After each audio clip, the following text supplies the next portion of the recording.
Hi everybody. Welcome to elsiebo. So we got some very exciting news. Taylor Swift has announced her 10th studio album Midnights, which is due to be released on October 21st. I think everyone was super shocked when she announced this. I literally just uploaded a video essay talking about my predictions for re-recordings. And I said that I didn't think we would get TS10 anytime soon, because I was sure that Speak Now is next. I wasn't aware at the time that there are apparently legal issues surrounding both Speak Now and 1989, hence why she may be focusing on TS10 right now, before going back to re-recordings. Given the legal issues with these albums, my current expectation is that Reputation TV is next and will be released in 2023, and her debut album will be last, with Speak Now and 1989 in between, depending on which one is legally ready to be released first. At the VMAs, Taylor gave several obvious Easter eggs hinting at Reputation. The outfit and makeup she wore must be a reference to the bath scene in the Look What You Made Me Do music video due to the intense similarities. She also posted a TikTok to the song Pink Venom by Blackpink, possibly a hint towards Reputation's snake theme, and was seen singing along to the lyric, "Look What You Made Us Do."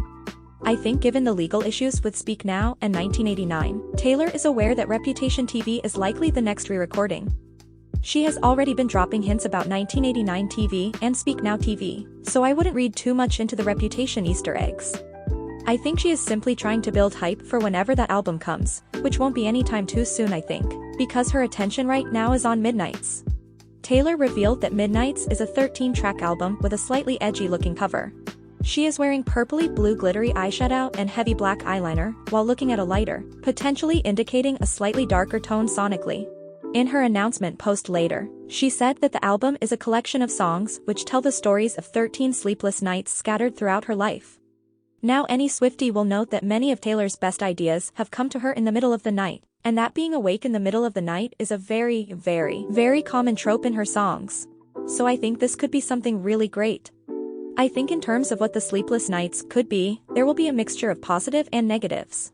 She has sung about being in love and staying up all night with her boyfriend or her friends, which could be a theme on some songs. But based on the announcement post, where she talks about life-altering mistakes, I think there will be a lot of negative songs about life-altering moments in her life. I think what really intrigues me about the themes of this album is that Taylor often talks about life-altering moments that just happened to her. For example, her mother's cancer, the Kim and Kanye drama in 2016, or Scott Borchetta selling her music. These are events that were out of her control and impacted her life. But in the announcement post, she mentions praying that she isn't making life-altering mistakes, meaning that she is the one in control and making a decision. Which isn't a theme she has touched on much in the past, and I wonder what decisions she could be talking about. In terms of the sound of this album, there is really no way to possibly guess. She hasn't yet announced the official song titles, so we can't make assumptions based on them. The most anyone can do is look at the album art and make an assumption based on that. I wouldn't read too much into the Reputation-esque clothes that she's been wearing recently, because I think that's just to get people hyped for re-recordings. I do think it looks like the album will have a darker sound, but whether she will return to pop is yet to be seen. It certainly looks more lively than Folklore and Evermore, but that makes it even more interesting due to the largely sad-sounding description of the album. We don't know yet who produced, co-wrote, or featured on the album, and once we get that, we'll have a better idea of what sound to expect. What is important to note is that this likely won't sound anything like what we've had before. Ignoring Evermore, which was an anomaly, Taylor usually significantly changes her sound with each album. We got full-on redneck country with Debut, country pop with Fearless, pop rock influences on Speak Now, an eclectic mix of country, pop, rock and indie on Red, 80s synth pop on 1989. Dark pop with hip-hop influences on Reputation, dreamy airy bubblegum pop on Lover, and stripped-back acoustic indie folk music on Folklore. Hence, it can only be assumed that on Midnights, we will get something we've never heard from Taylor before. Her shorter albums also tend to be really fantastic. Songs written about dilemmas and life-changing decisions she's had to make in the middle of the night is a very clear brief. Having an extremely clear concept and a shorter album usually means the album is very sonically and lyrically cohesive, and the quality of the album is consistent, because there are clear guidelines for what does and doesn't fit on the album.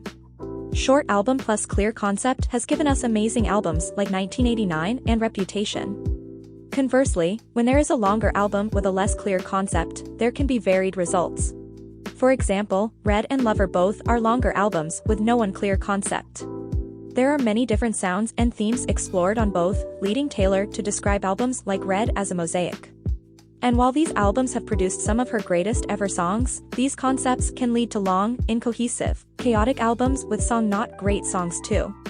This is why, in my opinion, there are genuinely bad songs on Red and Lover, but no really bad songs on 1989 or Reputation. The fact that Midnights has such a strong concept and is short, I think is a really great sign. We don't know what's going to happen from here on out. There are 7 Fridays between now and Midnights releasing. New music drops on a Friday, so if we get a lead single, it will probably come on one of these days.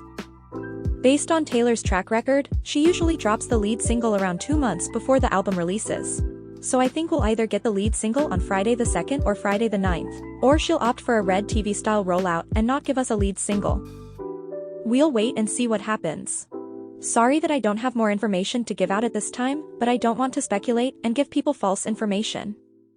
I'll keep you updated. Let me know your own theories. Thanks for watching, and I'll see you next time.